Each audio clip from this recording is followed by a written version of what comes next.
guests, Sigmund Brouwer and Ann Lazurko this afternoon. The two guys are going to start off because they've got stuff up on the screen here, and then Ann is going to follow them, and we can retract the screen, and that's really nice. So just shut off your phones if you don't mind, or put them onto airplane mode, just so there are no distractions. And these folks come a long way to grace our presence here. Ted Barris, I'm going to introduce. He could be considered a national treasure in my humble opinion, and it definitely is humble. He has published 20 books, and in 2022 was appointed to the Order of Canada. William Faulkner wrote, "The past is not dead, it's not even past." Ted brings the past to us in his documentation of war through the words and letters of those who experienced it firsthand, its effects on the people who served. His writing is carefully researched and is a most vivid reminder of Canadians' duty to remember and respect the sacrifices made. Remember that slogan, lest we forget. Thank you. I'll turn it over to Ted here.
I do.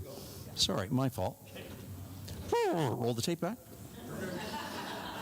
And start all over again, please. She's timing me. The thought that a 27-year-old has no business writing a memoir is equally, perhaps absurd if it is, when I thought about a 24-year-old writing history. Here's a photograph of me. Yeah, when I had hair. In 1973, 50 years ago. And I'm delighted to say that the absolutely stunning woman beside me and an incredible person to be with is my wife. We've been married 47 years.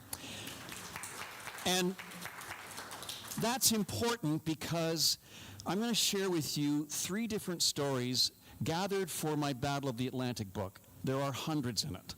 And I'll give a full presentation on the essence and the importance and the context of the battle and the people whose stories I researched for that. But I thought I would highlight, or perhaps do a little bit of prelude to give you a sense of where I got some of the stories going all the way back to 50 years ago.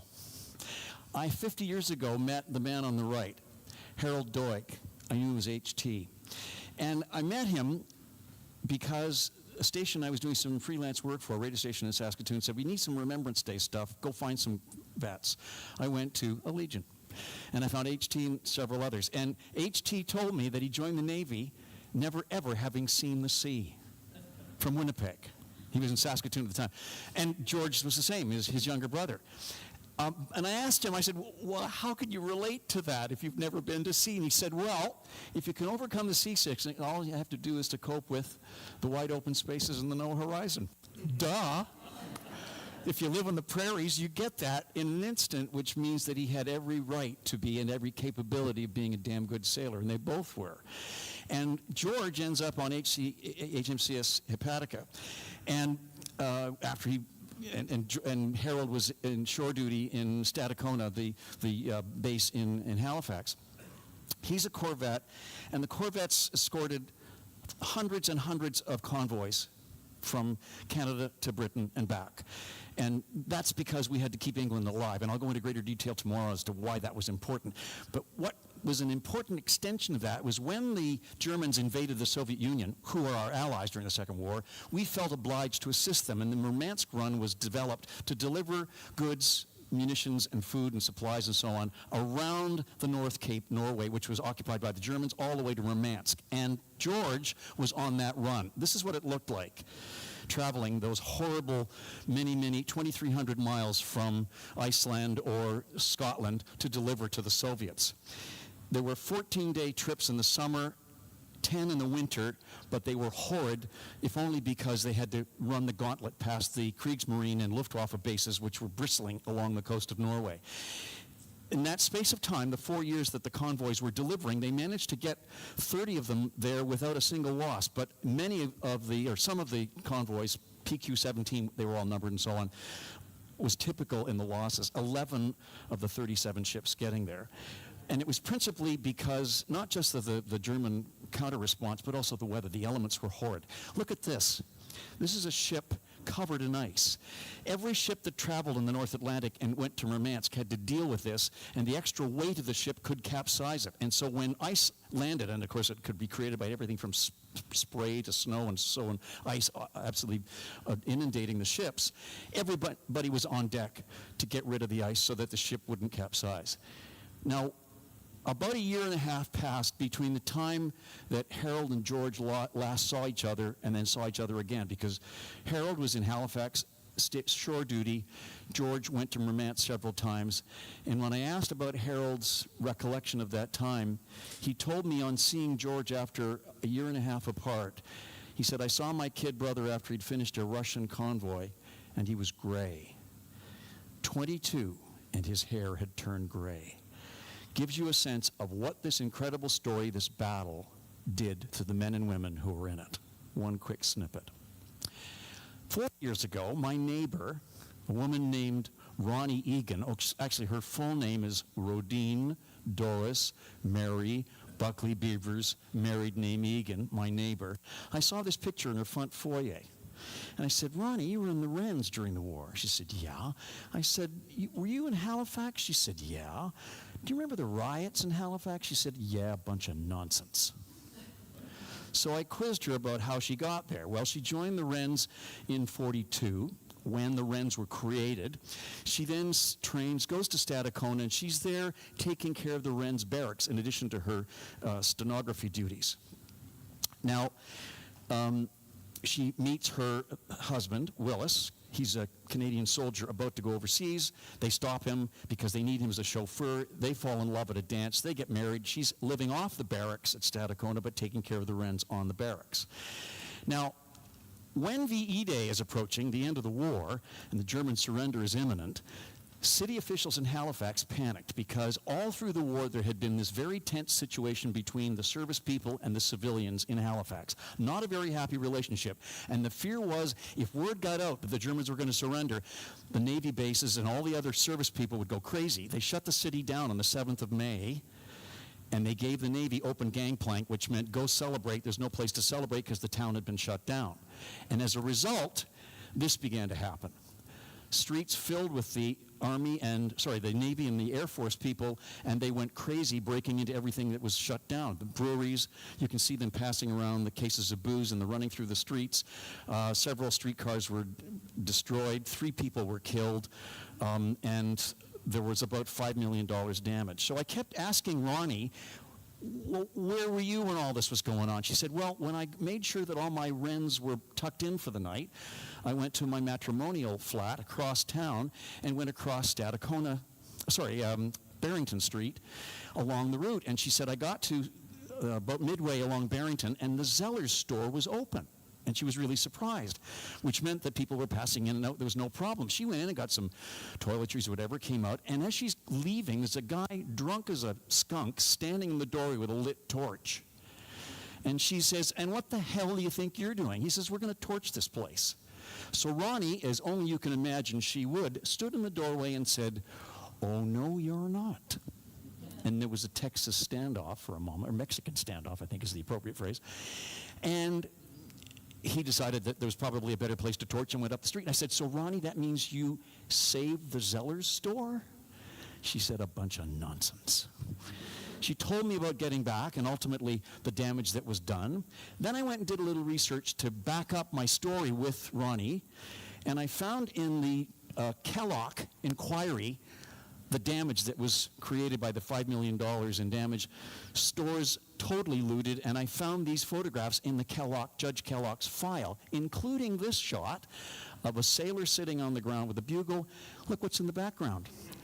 The Zellers store. I ran over to Ronnie and I said, look, Ronnie, the Zellers store you saved. And she said, a bunch of nonsense. She was a great lady, in her words, doing her service to her country. One more story. How am I doing for time? Okay.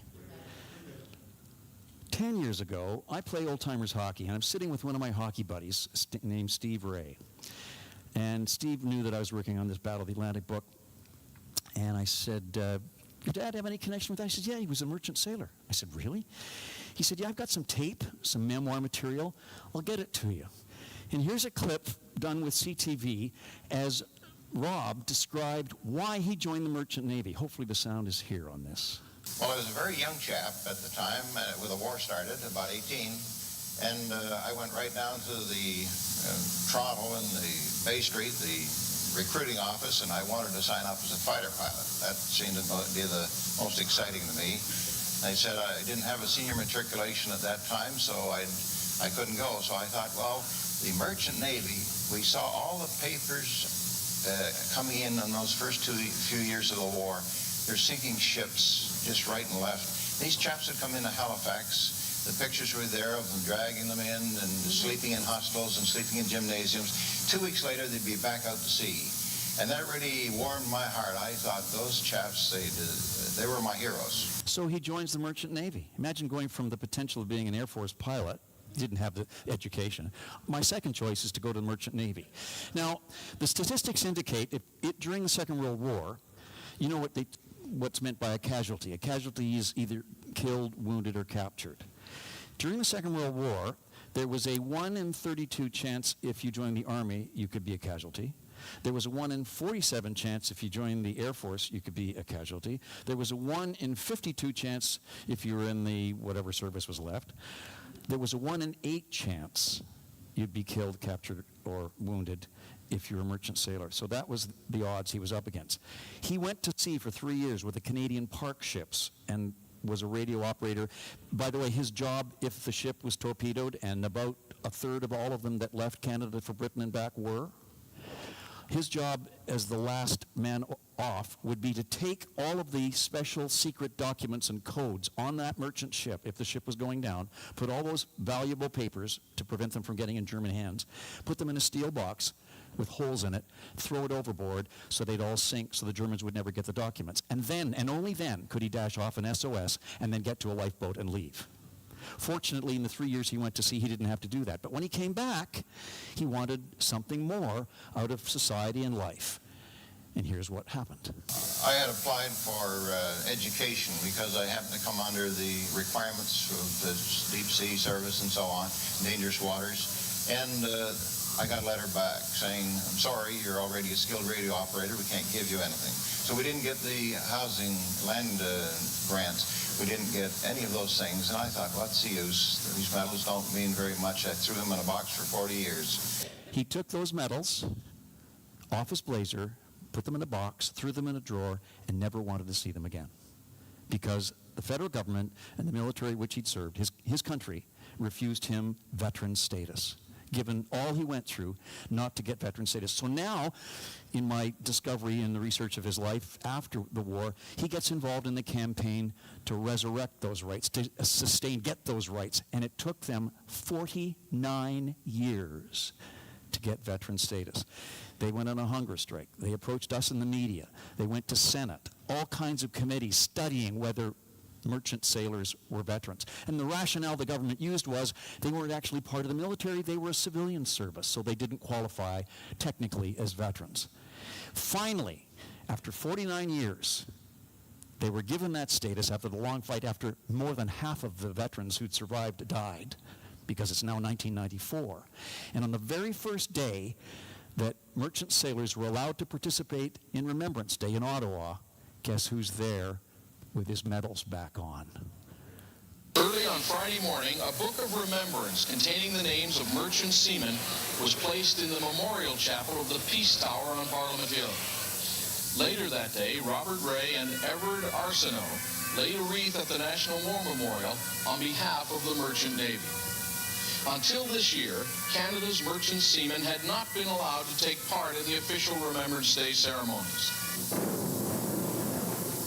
Mr. Ray, it must have been pretty touching and moving for you to be there in that chapel on Parliament Hill with this memorial book that has taken so long to have been established in memory of your father. Yes, it certainly is. It's been a long time coming, and it was a wonderful evening as the dinner for the Book of Remembrance, and then the dedication on the November 11th on the morning, 9 o'clock. And it was really thrilled each one of our hearts, I think, to see it done, and it was done very well. There are the medals. And when I told Steve that his dad's story was in my book, and I read him the quotes that you've heard here, he wept, knowing that his dad's story had been told and they'd finally been given their status. More tomorrow when I'm back here at 2 o'clock. Thanks for the time.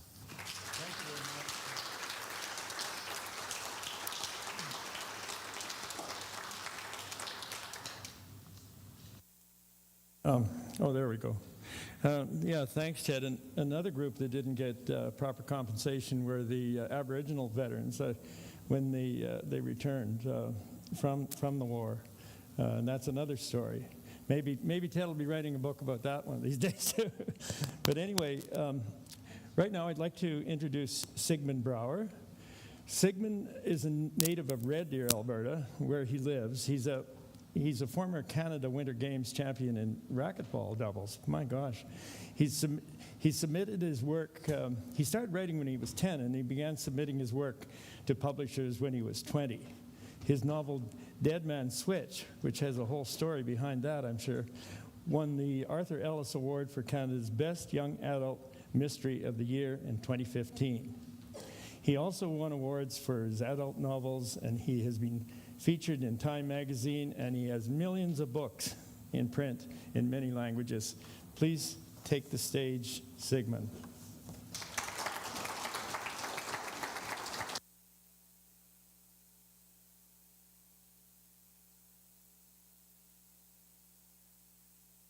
Well, it's nice to be here. Thank you. If you don't mind, I'll just do a quick tech thing, hoping it works. Thank you very much, Ted. Let's see if audio works. HDMI needs to be plugged in. I'm not panicking if nobody else. There we go. Now we need to test the sound.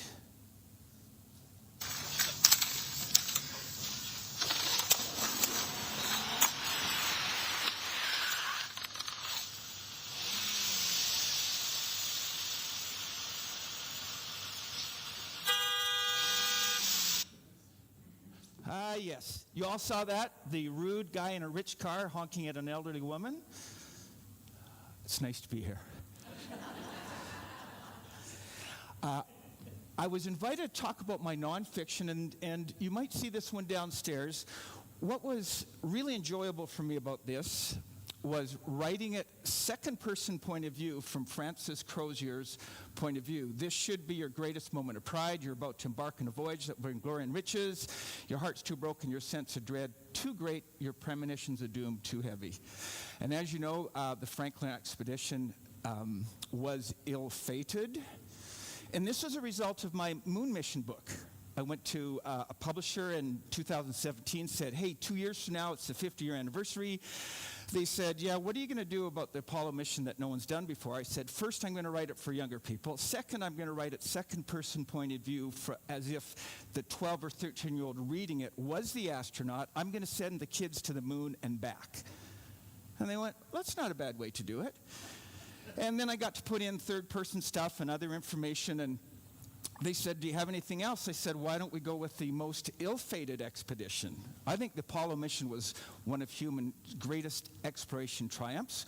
Why don't we do the reverse?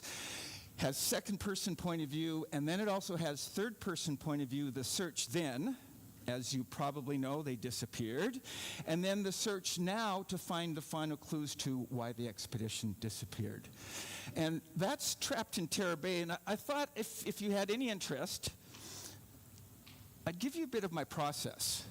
Before I start any project, my number one question is, who's my audience? Is it for little kids? Is it for grown-ups? My second thing is, I deliberately choose every scene to emotionally engage that audience. So if it's little kids, baby aunt has stinky pants, we'll get them every time for the stinky pants. For the older ones, I will switch gears, and the way I do it is I ask how I want to make you feel and then search for a story to do it. Because I'm convinced humans connect through the heart.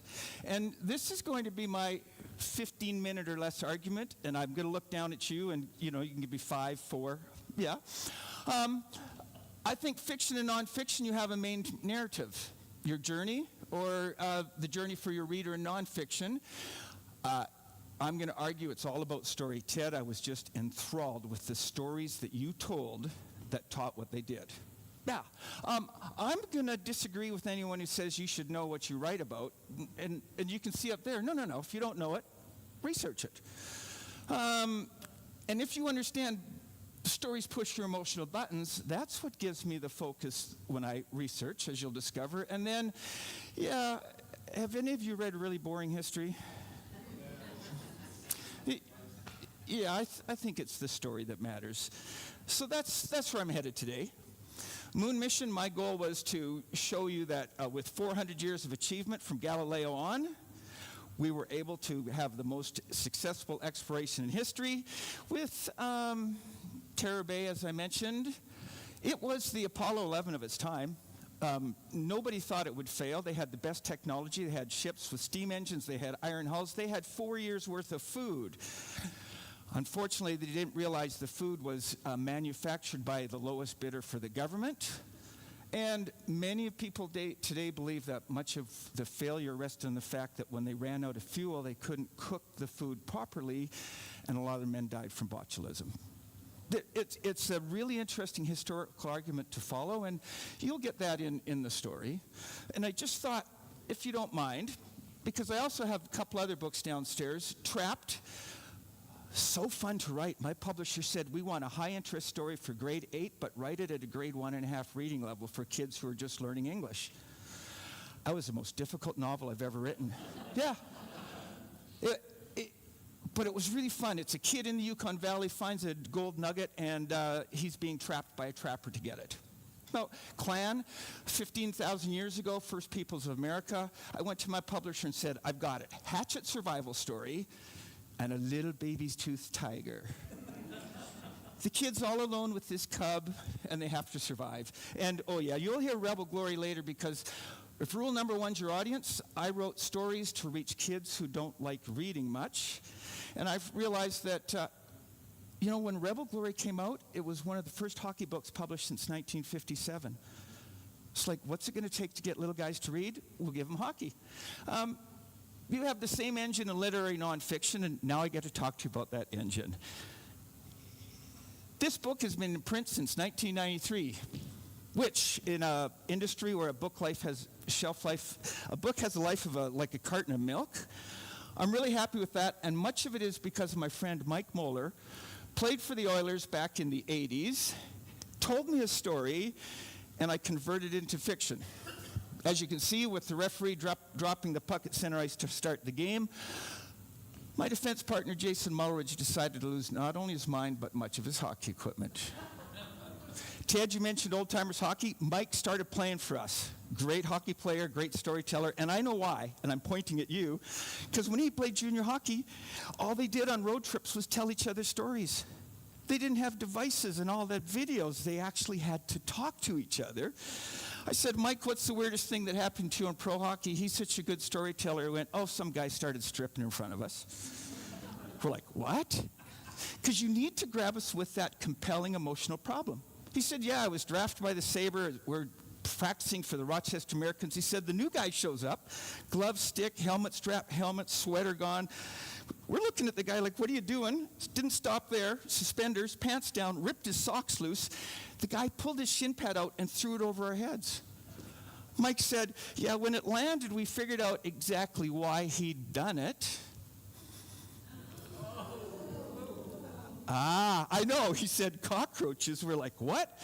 He said, yeah, the guy showed up the night before, hung his equipment in the last corner of the dressing room no one had used, dressed in search area to get on the ice because he was late. He said it wasn't until the guy started skating that the bugs began to crawl up his skin. All right, have I just proven my point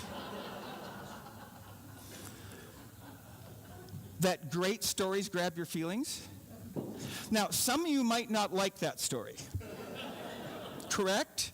And that's where understanding your audience helps. But when I'm in a gym full of kids, middle school kids, and I tell this story, you got to know they like this one very much. So if you'll agree with me that great stories grab your feelings, and think about like Anne of Green Gables. Right? When I'm in the gym and I talk about this little girl sitting all alone at the train station, and the toughest guys in the back of the gym are still like, oh no. If you understand this key truth, then everything else falls into place. How do I do my research when I don't know about it? Well, I went to a publisher and said, hey, why don't I write a series for kids where they're veterinarian assistants? Who doesn't like animal stories? Who doesn't like helping animal stories? And what kid wouldn't like to imagine they're the one helping animals? My publisher said, what do you know about veterinarians? I said, well, I know how to Google. And to me, it comes down to, see the emotional search term, funny veterinarian stories? As soon as I read about a veterinarian who got a phone call that said, hey, you got to come out, there's a cow climbed a tree. Veterinarian's like, yeah, they don't climb trees. The rancher said, yeah, you come out and tell that to the cow. Please tell me you're curious. Yes? Well, they discovered that, you know, the veterinarians walked around. He said, and the tree was at the bottom of the steep bluff, and he was squishing in the water and the grass, and he's like, wait a minute. And he went up there, and they could see the skid marks where this poor cow had slid down the grass, couldn't stop, and ended up in the tree below. Great story. I can use it. Now, when I went to my nonfiction, how am I doing for time? A couple, how many is a couple? 4? All right. Same thing right there. I just Googled stories, and I think it's the problem that gets us. You already saw the granny who got honked at, right? So if you're going to go any story, fiction or nonfiction, is problem we're solved, I hope you like the resolution to this.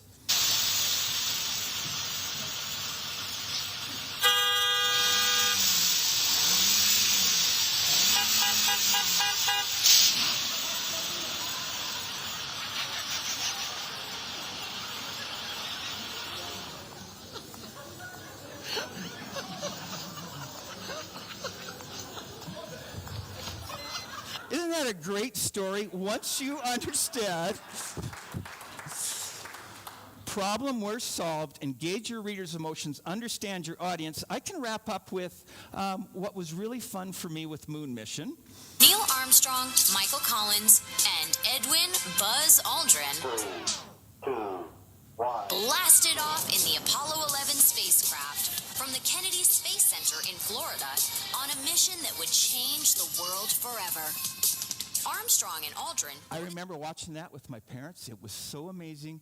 And then I'm part of the Explorers Club, and they had their annual dinner, and in 2019, they invited all the surviving astronauts who'd been on any of the Apollo missions, and I was on a mission with Moon Mission, and I had a 9-word conversation with Buzz Aldrin. Here it is.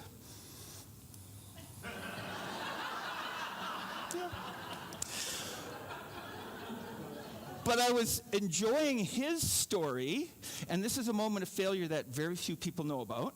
We had the flight plan that we were going to land. So I videoed this. There was a sleep period after. So we went outside, we come back in again. That's right. To give you some context, because you need just enough facts for context, Wearing bulky spacesuits and backpacks of oxygen to breathe, Neil Armstrong stepped out, becoming the first person to walk on the moon. Shortly after, Buzz Aldrin joined his partner, launching themselves into the history books. Armstrong and Aldrin spent about 2 hours exploring and collecting samples of the moon to bring back to Earth. now, what I discovered was the moment of greatest fear for the entire, there's 400,000 people involved, was the blast off of the lunar module back. They only had one engine. They had no redundancies. President Nixon had a letter ready to read that said, hey, we had to leave them behind. Michael Collins was instructed he'd have to leave if they weren't able to fly to the moon. And here we have Buzz Aldrin again. Come back in again. We take the backpack off. Then we open up the hatch again, throw the backpack over, save weight. Then we close the hatch, pressurize it again. Now we get ready to sleep. I lay down on the floor with my head to the right, which is the co-pilot side. Then I'm looking around at the dust that came in. There's this little black object. This was a circuit breaker that was broken. So I looked at the row circuit breakers and it says engine arm. Oh, yeah. It was the only way for them to leave. And I know you want the solution because I was leaning in going, right?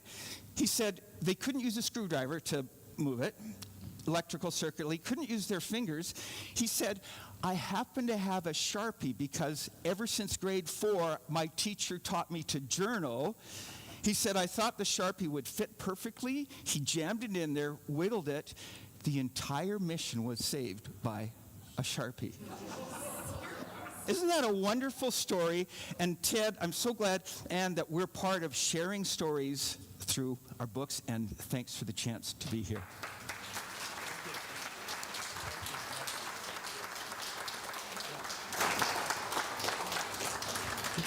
Yeah, thanks very much, Sigmund. The crazy vet stories or funny vet stories. I was in Scotland a few years ago, and we came out of our hotel, and there was we looked across at a mountain, and there was a helicopter flying off this mountain carrying white objects underneath it. And we found out that the veterinarian had been called and said there were a group of sheep marooned on the top of a mountain and couldn't get down, and they had to bring in a helicopter to bring the sheep off the mountain. That's a pretty weird vet story there. I want to introduce Anne Lazurko, a fellow farmer, actually, who farms at Weyburn. She's a writer and a farmer. She farms with her husband there near Weyburn, the hail capital of the world. I was telling her before because when I hail adjusted, we were always called to Weyburn. Weyburn every year. I have worked as always 2 weeks. Anyway, the world's biggest hailstone actually fell there too. My gosh, I don't know why I wrote all that down. She attended the Humber School of Writing, and her second novel, What's Written on the Tongue, I think it's set in Indonesia, and it was shortlisted for the Saskatchewan Book Awards Book of the Year. I just was introduced to her work when I purchased Apart, a year of pandemic poetry and prose at the Penny University Bookstore on 13th in Regina, and I recommend people always drop in there if they're in Regina. It's a good little bookstore. But anyway, it was very touching, and I do recommend people try to see that poem of hers someday if you have the opportunity. Anyway, Anne, take it on.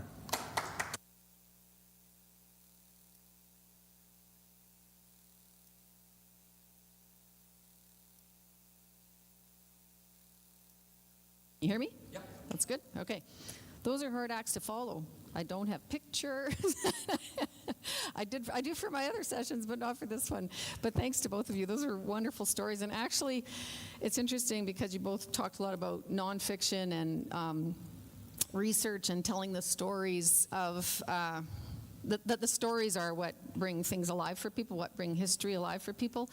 And the same is actually very true for historical fiction, which is what my book, What Is Written on the Tongue, is a historical fiction novel.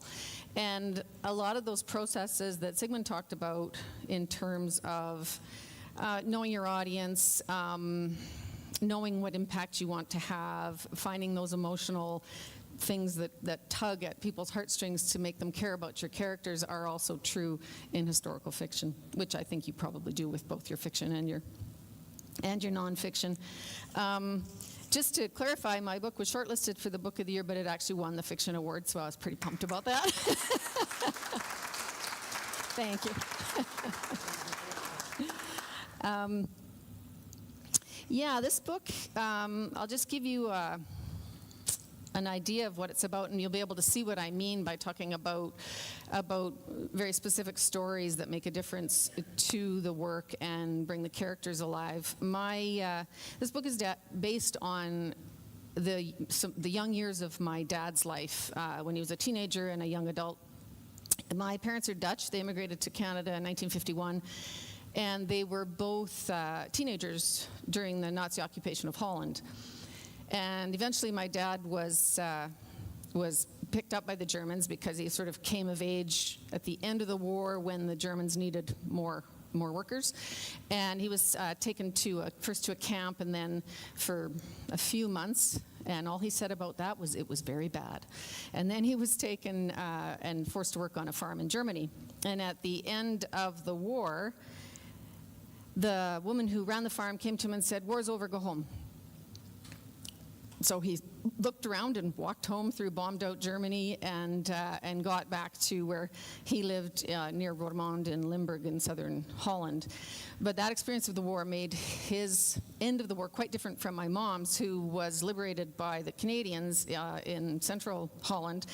And till her death, at 95 years old, talked about Adam from Canada in a very fond voice, which made my dad cringe every time. Anyway, shortly after, within 6 months to a year of coming home from Germany after liberation, my dad was drafted. And this book is set in Indonesia, as Gord said, because he was drafted and sent to Indonesia to help reclaim the colony after the Japanese the Japanese left. And now there was an Indonesian independence movement. And the Dutch went back thinking they could just waltz in and have the colony back, but that's not what happened. And the Indonesian War of Independence, which very few have heard about, and I had not, except through my dad, who didn't speak very much about it, was basically Holland's Vietnam. And no one knows really about it because until the last few years, Holland has sort of not talked about its colonial history there. And just as we are with our colonial history, they are trying now to do more research and come to terms with it. In the meantime, it was really hard to find information to write this book. And so what I found I did, as you talked about, was that I used some of my dad's stories, but I also did a lot of research, YouTube videos of old Dutch vets who had gone back to Indonesia and toured the places that they had been and wept at some of the things that they had done because they were 20 years old. When I was writing this book, my son was about the same age as my dad over the span of years it took me to write it. And so I could always kind of keep him in mind that that's who was there, was my dad, who just passed away last month, actually, at 98. Fully talked to me about, just came back from Italy, talked about Venice, so I mean, he had 98 years of very full and rich life. But where was I going with that? I get a little emotional. When No, I lost it. I don't know where I was going with that. Driving at how hard it was to get the information. Oh, getting information. Yes, getting information, because Dad didn't talk a lot about it, Indonesia, except to say the women in the country were beautiful. And, but as we progressed I did kind of interview style discussions with him so he could feel more open to talk about it. He came to say that I knew it better than he did, that war. And it made a bit of sense, because if you think about a 20-year-old, he didn't want to be there. He just wanted to go back to Holland. They didn't really know why they were there in many respects. And and we have the advantage, I think, as writers today, whether it's fiction or nonfiction, of looking back and bringing those times to life. And so you and I, readers, can experience them and, I mean, hopefully not repeat them, although that doesn't really seem to be happening. But anyway, these days. So that's kind of the premise of the book. Sorry to go on. And what I wanted to do was look at what it does to the psyche of a young man to go from being occupied and having an enemy to holding the gun and becoming the enemy, and what that does to a young man who, in reality, and this was definitely my dad, just wanted to be a good man. And who defines that, and how do you get there? So I'm hoping this gives you a little bit, this reading I do gives you a little bit of a sense of the book and what I was trying to do with it. And there'll be questions after, so if I've missed some vital thing, you can ask. So in this scene, I don't need to set it up too much. They're in a small, they're in Surabaya, I'm sorry. And they are not quite knowing why they're there, still figuring it out, still dealing with skin rashes and tropical diseases and all the things that they were unfamiliar with. My protagonist's name is Sam.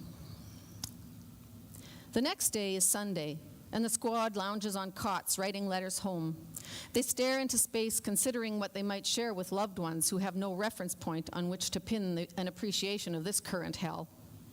Nostalgia bubbles up, and they burst into spontaneous bouts of wrestling. Andre jumping on Sam, who feigns surrender, only to push his friend from behind and send him crashing into Bart, whose leg has finally healed. Some of the men have already had their first drinks of the day, play fighting, given a whiskey edge. Sam grabs Andre's arm. Let's get out of here. It's mid-morning as they head outside and wave to the men on patrol, ducking into the street to listen for the bell of their favorite street warung, where a local woman serves hot bakso soup, thick with rice and vegetables. We should go to Birth of Our Lady, Andre says. I haven't done confession in a long time. Those two things don't really sound like they go together, do they? Me either, but I'm not sure what I'd say. He is suddenly nervous, can't remember the last time he was in church. Quite the ruckus back there. Brother Keenan is suddenly at their side. Mind if I join you? Sam raises his eyebrows at Andre. They can hardly say no. Keenan was assigned to the squad only a couple of weeks before, the cleric fresh scrubbed and pious. Sam has avoided him, imagining the man will somehow guess his blasphemous heart. They head toward Kapanjan and the church, its double spires rising behind the hotel across from where the Dutch flower market laces the canal. He'd like to linger amongst the suspended baskets of color, potted plants, and peat, but Andre hurries ahead of him. Keenan chatters at Sam's side as they near the church. Built late 1800s, she's a beauty. Andre and Keenan plunge into confessionals, Sam hanging back to slide quickly into a pew instead. He can't imagine doing confession. Kneeling, he tries to pray, wishes he could, but his discussions with God are confused bits of anger and pleading all in one. He'd never prayed so hard as when waiting for Leo, his brother, to come home after Holland was liberated, landing in a pew at the church in Heibloem almost every day. The priest thought such piety indicated a vocation and asked Sam if he needed help to resolve his doubts. Sam almost laughed, instead mumbling something incoherent and ducking out, unable to confess to the priest that his conversations with God included a great deal of cursing. He blames God. He hates God. He needs God. But he can't find him. Go in peace to love and to serve the Lord, the priest intones. Thanks be to God, and they are on their way. What now? Keenan's head puppy wags as he looks from one to the other. Going back to write some letters, Andre says. Passar, Sam says, and makes toward the market without looking at Keenan. He doesn't want company. Their movements restricted to Dutch-patrolled areas, Sam hasn't had many opportunities for sightseeing, but he likes to wander the market. He walks, listening to the chatter of the sellers sitting behind fleets of bamboo baskets filled with chard and cabbage, chilies and peppers. He finds a stand where the vendor squeezes a hairy coconut, lopping off its top with a long knife before handing the fruit to Sam. Sam fishes a few rupiah from his pocket for the man. You didn't take communion.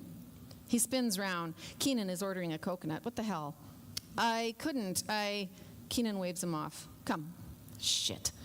The cleric leads him to a bench alongside a wall where the building's overhang provides a little shade, the open space beyond housing an assortment of pigeon apartments, some large, some small, all painted a variety of bright colors. The smaller cages have tiny windows with dormers carved above the door, as though the birds might appreciate a view and some architectural nuance. Some of the doors are open, a few blue-gray heads and small sharp beaks protruding from the opening. The birds eye Sam as he passes. He will never understand the Javanese obsession with pigeons. Sam watches the bustling meat market across the street. Chickens and ducks, lambs and goats are stuffed in crates or tied by a string to the handlebar of a bicycle or the wheel of a cart. Local men smoke and visit, a Dutch woman among them asking after the most tender cut of goat, vendors shouting, "Balanda, balanda," trying to attract her money. They want her rupiah, but they don't much like us balanda, do they? Keenan sets his empty coconut shell down, wipes his chin. Some do, some don't. Depends which side they're on. How do we know? Apparently we don't, Sam says. I think sometimes they don't even know, but they make a choice. Maybe they're forced to. He doesn't want to argue. Have you met Raj? He's certain about the enemy, I mean, but I don't think it makes him feel any better, to be sure. I think it's what makes him so angry. Hard for us to judge. I hear he's been through a lot, as if Sam hasn't. I heard you volunteered. This is Sam talking to the priest. Yes. Keenan pauses as though deciding to trust Sam. I sailed through seminary, thought I had it all figured out, but 6 months as deacon, and I just couldn't do it. Couldn't be ordained. He looks past Sam to where the market thrums. All those people coming to church to grieve their losses from the war, a few others looking for forgiveness for causing them. I just wasn't sure what to make of it. He smiles wryly. I guess I thought coming here might cement my relationship with God. And I remain a deacon. Strange word, relationship. So far it's been a one-way thing, God calling the shots and Sam dealing with the fallout. He gets up and walks, wandering among the cackling and braying and crowing, amazed always at the variety of colors a rooster can be, bright oranges and reds, blacks and whites, hints of purple. The church spire gleams dark in the distance. It seems cold and lonely, out of touch with this life here on the ground, with what it means to eke out a living selling what you've grown or picked or slaughtered with your own hands. Keenan is trying to barter for bananas. No one will look at him, distracted by a woman at his side in white kabaya and sarong with a flaming red headscarf. An indignant-looking orange cock threatens to peck her hand as she smiles and strokes its plumage, calming the bird. She nods to the vendor, watching as he kills it with a quick twist of the neck. She pays the man and grasps the bird's feet so it swings from her hand. She catches Sam's eye. He can't look away from the satisfaction in hers. Thank you.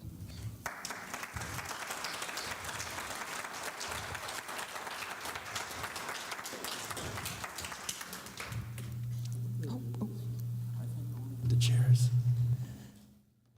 I was thinking we've got some time for questions. I'm just checking my phone here. Whoops. There we go. Oh, we're not very much time for not very much time for questions. You folks come up and we'll just, yeah. Okay. Yeah. I'm trying to speak into this like it's a mic. Oh, yeah. Put up your hand, someone that would like to ask a question. If anyone would like to ask a question, yeah, we'll take a question or two here, or three. Give everybody a chance.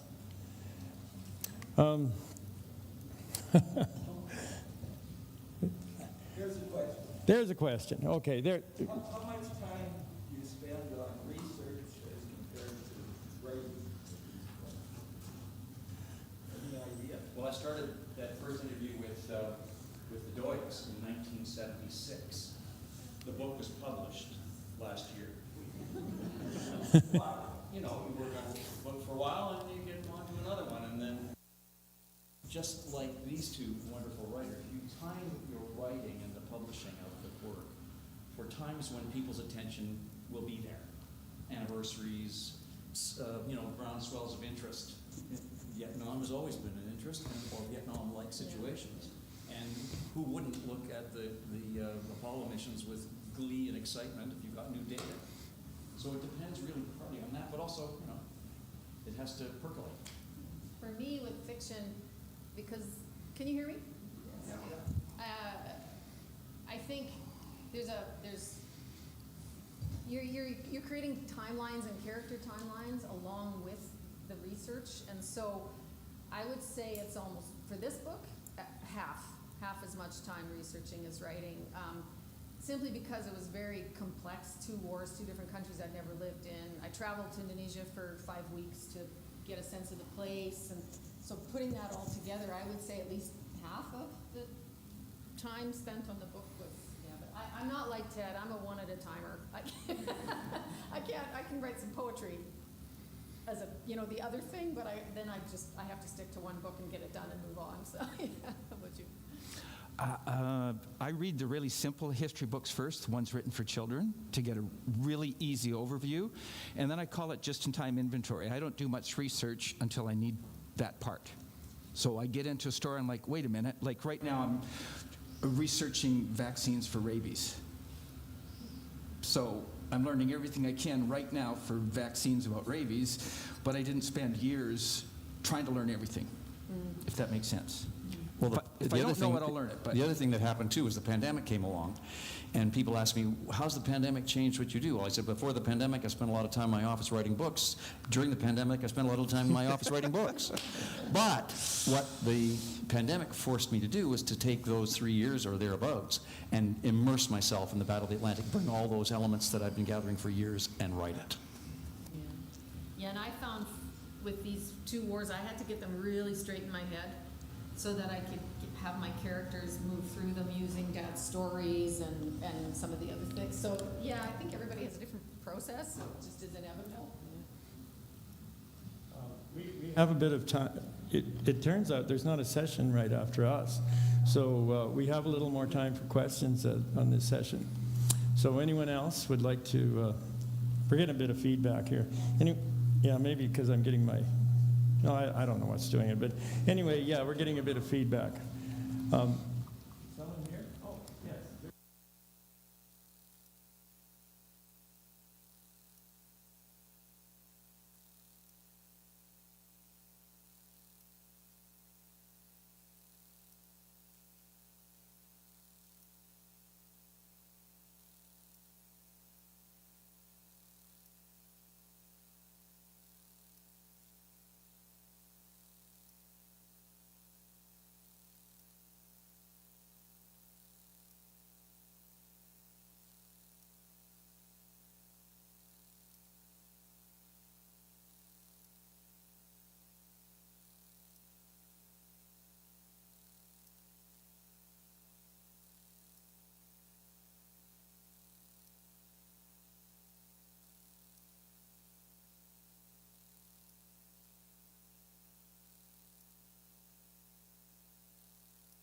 Anyone else?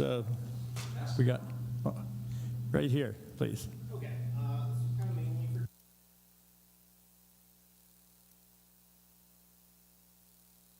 writing all these books about Canadian war history, and everyone else kind of has their own areas of writing. But I'm wondering, is there a particular area of interest that you're just a fan of, that you enjoy reading about, that isn't something you want to really take on as your own project? That's a good question. Thank you.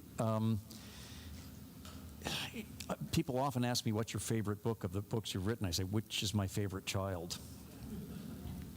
But fan of, interesting. For the 3 years I immersed myself in the Atlantic, pun intended, I was fascinated with naval jargon. And you cannot go into these areas of warfare without knowing the four walls around you or whatever. And so you become a fan by virtue of your intensity to get it right. You become a fan by reveling in the moments that veterans share with you. I've had the opportunity, the gift of probably 6,000 to 7,000 interviews with veterans in 50 years. They have always given me something. Fan of it because when I finish every manuscript, and I'm sure you do similar sorts of things, writing historical fiction or your nonfiction, you get somebody who really knows that world to read it before you publish it. And I went to Gordon Lacko, who was the naval military advisor on Greyhound, the movie with Tom Hanks last couple of years ago. I said, Gordon, you're a friend, you're a naval expert, I want you to read every word of it. I paid him because he's a professional. I want you to read my manuscript and look for mistakes. And he found them, we cleaned them up, and so all the Navy guys come up and say, geez, how did you get that right? I said, it's a secret. But that, I mean, there are different elements of the joy of it. And then there's being with you. Nothing compares with the feedback you get from an audience in a room like this. It's terrific. We do it for so many reasons, this among them. Anyone else? Yes, please. I guess this is a question for Sigmund. So I'm a pediatrician, and I think in the world of medicine we find people that are able and capable to understand children, willing to deal with children, and there are others that want no part of that, and they want to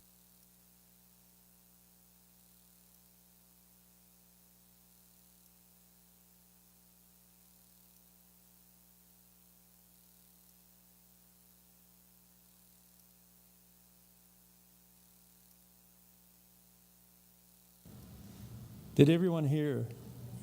It's how do you change your approach writing for children or writing for adults? To Sigmund. Thanks, and no, I don't find it difficult at all.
Oh, go ahead. I'm going to share the most.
now. Yeah. Okay, we got notice. We've got to end now, and it's time. It's time. And thank you so very much. And I know we are under a lot of time constraints. We were fortunate to get a bit over the 3 o'clock. And the books are, and the authors will be downstairs. Downstairs, and you can talk more. Yeah, more questions.